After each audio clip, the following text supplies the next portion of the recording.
Hey, good evening, everybody. This is Holly Pinay Mujer. I'm back again interviewing my sisters at Luna Nueva Wellness Collective. And we were here tonight talking about art. You know, we're all artists. We share different ways of expressing ourselves. And, you know, we were having such a great conversation. I was thinking, people really don't know that we have a YouTube channel. So let's talk about art. So as you can see, I'm the rose. I'm the rose for the month, trying to wipe away all the grief that's going on right now, trying to move through this time, you know, um, and express myself and actually really get back into my art. So I don't know. This is just a conversation. So we're here with Iawo here, Luanda, and Miss Sabrina Pinnell and Asatu Hall. And yeah, so what do you guys have to share with me about art? I think Sabrina, you were kind of talking a little bit before about like when you were in college. How Yes. was that feeling for you? So I went to a public university, a very popular one, and I'm not going to name it. Okay, yes, I am. UC Berkeley. And I think it had a lot to do with me being one of the only Black students in the class. But I realized what I did and what art meant to me was a reflection of myself. So what I saw and what I loved and what I embraced were my people. And so I wanted to reflect that in my art and in every piece of my art, be it a painting class, a ceramic class, a sculpture, whatever it was, I was just thinking, my people, my image. And Exactly. I just was discouraged, downplayed, discredited. If I wasn't as strong, and had such a strong support and such a great family, maybe that's why I never went any further with art after graduating. But I didn't have the support of all my, Caucasian teachers, and they didn't understand because everything was new to them. Stuff was even African. What's that? So my experience was just sad, and I just felt rejected. That's I crazy. I had I just give you an example. Some of my art pieces that ran away. You say, the arts, like they have that fish, that big fish that got away. I had my big ceramic project that blew up in the kiln, and that was my bust. It was a bust. We had to do a bust project, and my bust was of a woman. It was my maternal goddess is in my head. That's what she was. She was so beautiful.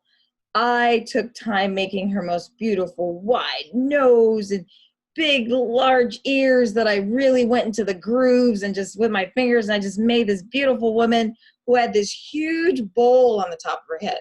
Because I forgot about it afterwards. Oh, shoot. You have to pull the clay out and make them hollow inside, because if the clay is too thick, when it gets in the kiln and it gets so hot, it starts to expand, and if that's not enough room, the air will just make it go pop and explode. So that's how I learned the hard way. Like I tell it, my big beautiful piece that got away. Always good idea to take a picture of your ceramic art before you put it in the kiln. It Right, might look right, really beautiful before you put it in there. right. And then, right?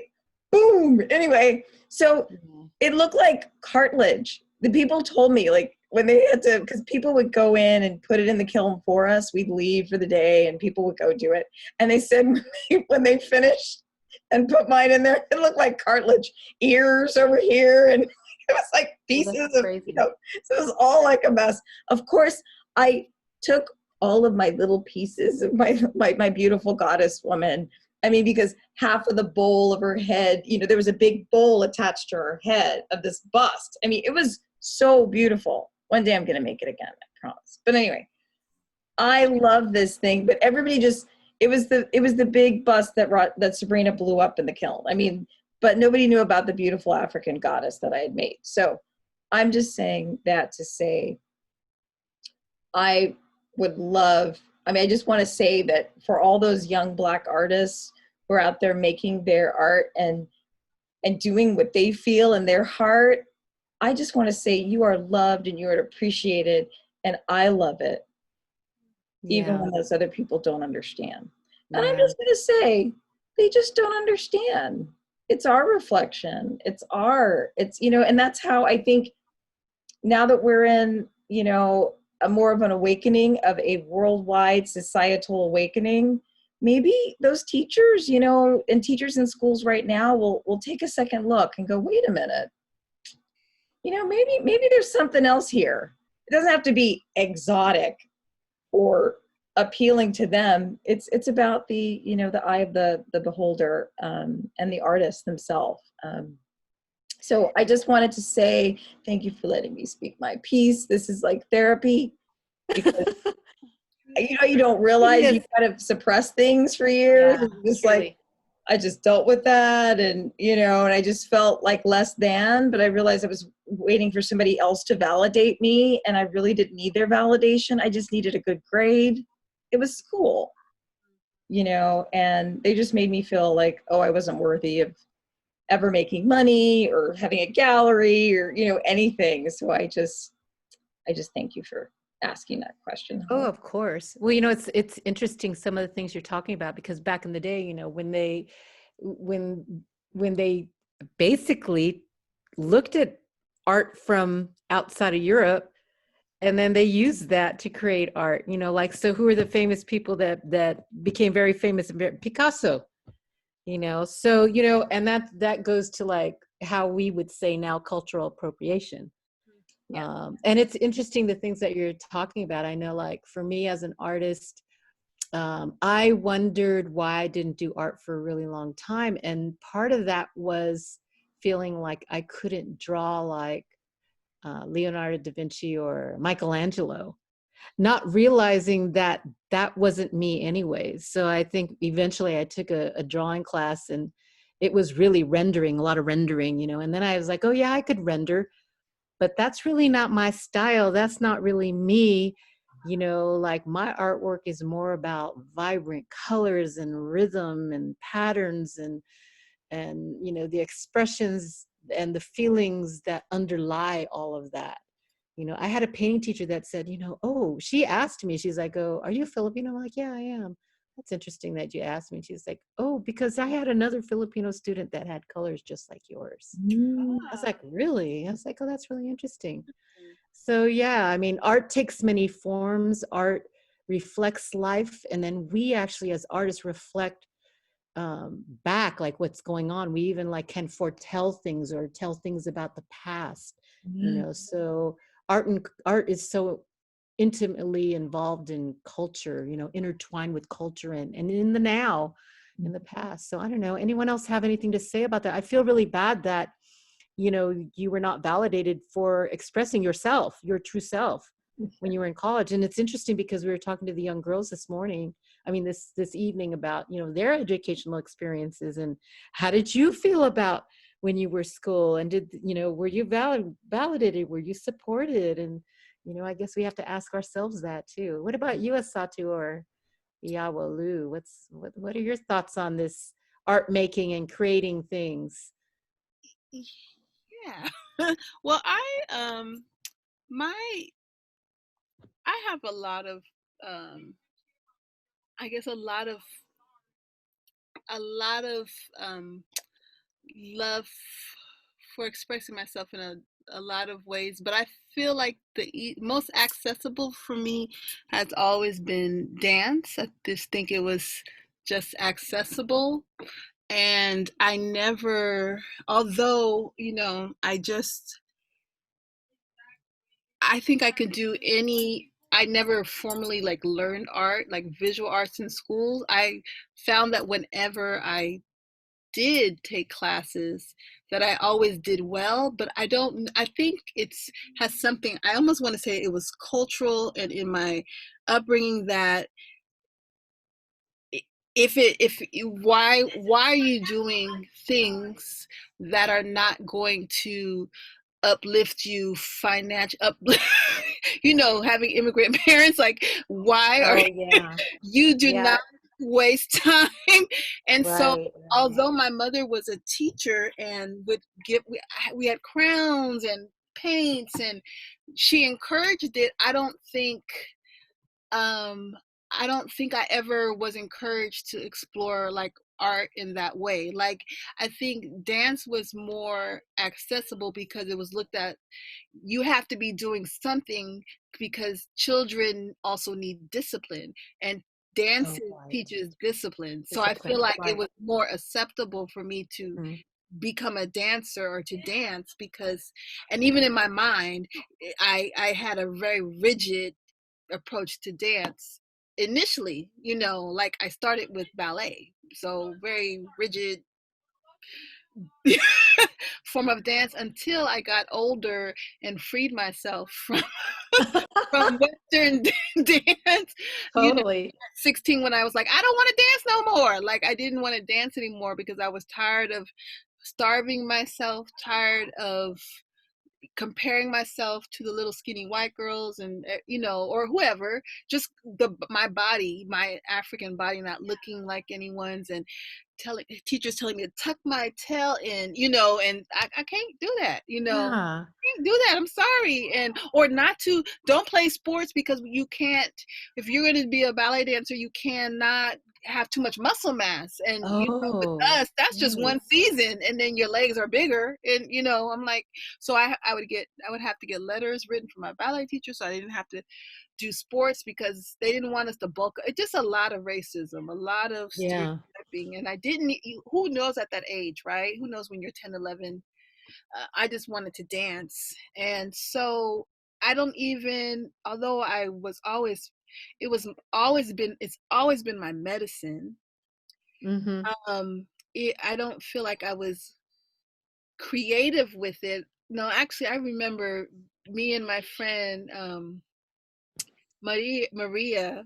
We would go to her house after dance class on weekends, and we would just choreograph all like 6 hours songs on the radio. We had so many choreographs. So it was, you know, dancing, freedom, movement, you know, turning those words into, you know, from a song, turning those, it, I just, you know, I just love, I love the process of choreography, even from when I was a little girl. And I still enjoy it, but I think I was freer then, because there's no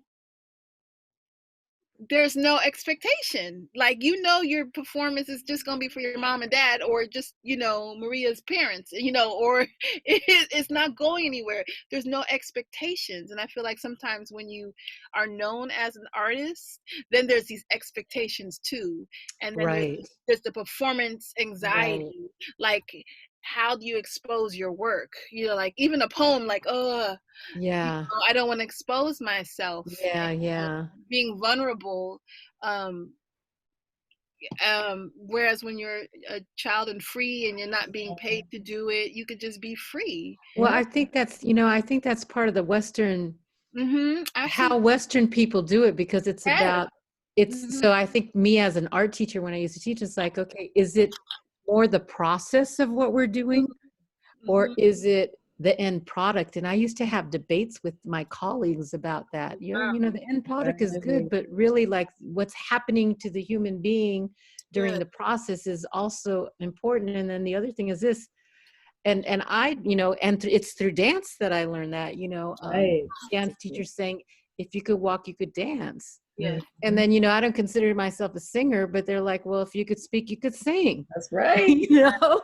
And Yeah. so, like, and so now as an herbalist, you know, I tell, you know, everyone, you know, I tell my students, you know, everyone can heal yourself. You get a cold and you heal, you're healing yourself. Yeah. So let's learn how to heal yourself a little bit more. I think the same thing with art. I think more the thing is, like, we all have the ability to create, Yes.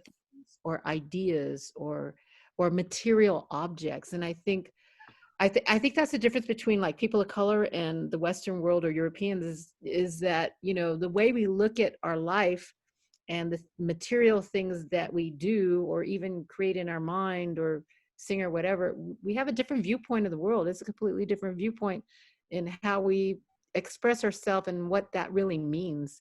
And we don't, I don't know, I learned this when I went to the Philippines, because when I began painting, there's a point in time when I started doing printmaking, and I ran into some friends that were painters, and they're like, oh, you still painting? I'm like, no, I'm not making art anymore. I'm just printmaking. And they were like laughing at me. They're like, well, you're still making art. I was like, oh, I am, you know? And then, like now I'm going through this thing because I really wanted to learn traditional arts.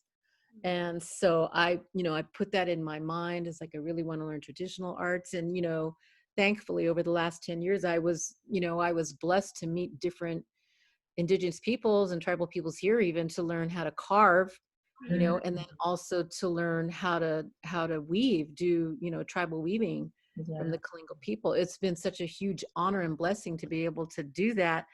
But, when you immerse yourself in a certain tradition, which I did, there became a point in time when I was like, oh, I need to express myself also in the forms of art that I'm used to doing. And so, but it's been a little bit of a struggle for me, honestly. Yeah. And but I don't feel too bad, because I know that we had a family Zoom the other day, and they're like, my family members were saying, we're just exhausted right now. Just exhausted from everything that's going on right now. And my nephew is a writer, and I was like, well, hey, I don't want to say his name publicly, but how's your writing going? And he's like, he said, I'm dried up. I just think I'm exhausted. And then other family members were sharing how I was feeling. I was like, oh, okay. I was feeling guilty that I wasn't producing anything. I was like, oh, I'm not producing anything. But, that put an ease on me. It's like, okay, because now is a rest time, now is a time to think, and now is the time, just to take care of me and my family right now, and, the small things that I take care of in the projects. But creation, all of us having that ability, and all of us honoring that ability in every human being, I think is a really important thing. And I want to bring my other sister into it, because, through dance as well, we made a lot of regalia. I don't know, what do you think? And I know, and thinking of like forms, I know we did a lot of things around, mask making and working with plaster and just all these different things. She comes from a very creative family. Her mother, her sisters. Yeah. What are we talking What's up with about? you over there? Oh, yes. The I quiet one over there, the silent one. yes, I'm always quiet. I love art. Um, and I really, okay, I'm just gonna say this. Thank you, Holly, for helping teaching me how to paint, because I was really like, oh my God, I don't know how to do this. And she just really broke it down. Look, it's just lines, do it, who cares? You make a mistake, paint over it, it's fine. And so that really helped me to see and find the artist within me. But also in that is the dance, especially at this time, not being able to dance in a studio with a bunch of other folks and live music is so challenging. I miss live music. Yep. So challenging. Yeah. But at the same time, what I reflect upon is how, for me, art is not something separate. It's not something that I just sit down to do on pen and paper or brush and paint or just to dance, but that it is an integral part of my everyday living, and that art is integrated in everything I do. When I cook, when I dress, when I say my little prayers, when I am rearranging the furniture in the living room. Art is just everywhere, but I especially just feel for the artists at this time, and I just feel them creating, that they're tired of sitting, that this is a time of just really pushing yourself to make the most out of this time to create. Yes. Yeah, I Oh, thank you for sharing that. Yeah. Yes. That brings me to, okay, so, I think for myself, having had exhibits and all that other stuff, and again, it's like straddling more than one world, like we live in a world where we're defined in one way, but then also we live in our own world. And so I had this batuk, which is a hand tattoo on me, and so my friend Lane Wilkin did it. And what you do is, in his style of doing it, is that you do a ceremony first, and then you just tell him where you want it. We have to share what our ancestry is, who our people are. So I had shared that with him, and based on who our people are is, and then where we want the tattoo. And so it was appropriate for me to have it, above my wrist. And what he had put on me was the Pan Pacific weaving pattern, but then also um, like it looks like ferns, like plant life above it, and explained to me that it was what he had received was that I'm a weaver, but I'm also a weaver of ideas, Mm. and that I plant seeds, and through my not only through the plant life, but just that's what I do. And I was like, oh, that's what he, because we can't, in this style, we can't really, like, it's not like American style where you go and you say, I want a fairy on my back or whatever. Right. It's not like that. And so, in terms of creativity, I am, like I always get all these ideas. I don't necessarily manifest all of them, but I think a lot of my creativity pours into like the teaching I do with my students, my interns, and in my classes. But then also I'm always coming up with ideas, like in this time now, what we're working on, gathering different practitioners to come and speak, or just gathering our community to talk about the issues of now. It's like, I don't know, it's just building towards something. I think I'm really into, like, I really want us to build a better life. Like, we need to build a better life, that the life we're living in the way we're living is just not right. And that I want a life that's more beautiful for everyone that follows us, so.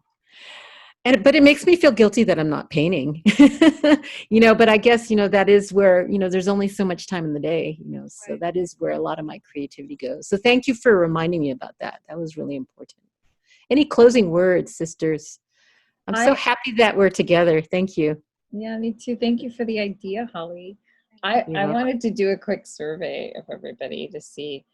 Um, I know, I think it was a Satu mention, and then Holly reiterated, when we were little, remembering back when we were little girls, and feeling safe in the safe space of our families and our families' eyes, where we felt comfortable and free spirited. Yeah. Were you the little kid that was like dancing and everybody kind of stopped and looked and went, whoa, and you were encouraged? Or were you the one kind of dancing, quietly to yourself, or jumping in when everybody else was dancing? I was just curious. Which little girl were you? I'll go first. Okay. Go ahead. I was the little girl. I remember being like, I think I was still in kindergarten, and we had these like sliding glass doors where we lived. And I thought I was a ballerina because you could see your reflection. So it's like, but we could never afford to go to ballet class. So at the age of 5, I recall dancing, seeing myself in the sliding door windows. And actually, so the old timers saw the grandmas and grandpas when you went to the house. The thing is this, you go to somebody's house and they're like, sing and dance for us, Mhm. so you had to sing, and then they'd give you a quarter. Yeah. Which was worth a lot back in the day. So we would sing and dance, You got paid? You got paid? Wow. well, I mean, it's when you go to the grandma's and grandpa's house, and they're like, they want to be entertained, right? So they're like, oh, sing and dance for us. And yeah, you did. Then you got to go. Oh, so then, and that was my old place. Remember when I used to live in Belvedere, and like, I remember there was So we'd get our little quarter, and then we'd walk down the block down on Haight Street, and there was this elderly Black man that had a candy shop. And there was like, things were like 5 and 10 cents down there. And we're like, and all we wanted to do was just go down to the candy shop. Oh my God. So yeah, that's my memory. Oh, thank you. Thanks, Holly. That was nice. So cute. My memory was I was the writer and director because I was writing while everyone else was dancing. Ah, that is awesome. What were you writing? Like poems or journaling? Yes, journaling, writing poems. Poetry was always my thing, as it continues to be today. Yes. Beautiful. The thinker. Satu?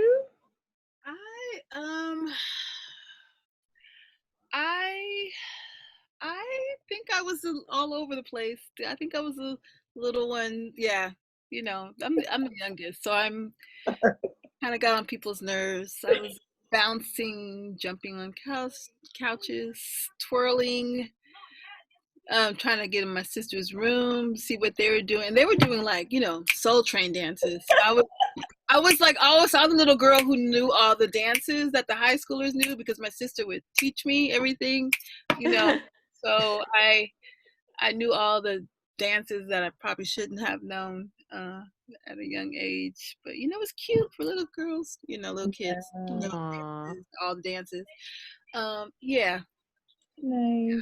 How about you, Sabrina? Well, I was the singer. Oh, And Sabrina. I was, so it was, and it wasn't because I could sing or anything, but it was like Holly said, it was more like, oh, Sabrina knows this real song. Sabrina, you go in front of everybody and you sing. I'm like, oh, cool, okay, sure. I'd be like, okay. And I would just sing like the latest song, the latest 80s song or 70s song that was on the radio. That was just me. Oh. But later by 12 or 14, when you start getting shy, that's when I was like, oh, Sabrina, go up. And I'm like, I'll lip sing. I'm not singing. But yeah, I feel like I missed out. I didn't know that you could get money. They didn't hit me to that, Holly. I was like, man, really? They were bribing us. They were bribing us. I went willingly. I didn't like, man, I should have held out and got some money. Like, man. We do have certain traditions that we do. Oh, when someone has a baby, they usually put some, back in the day it was a silver dollar. You put it in the baby's clothes first time you came there. Nice. Well, this has been wonderful, sharing this time with you. And I just want to let our viewers know, we have a YouTube channel. We've been hanging out with the community, talking about, events of the day. And as you can see, we're writing poetry, encouraged by our fellow poet to write. And so, yeah, check us out on our YouTube channel. And whatever you're doing, go on your YouTube, put on some music and go dance.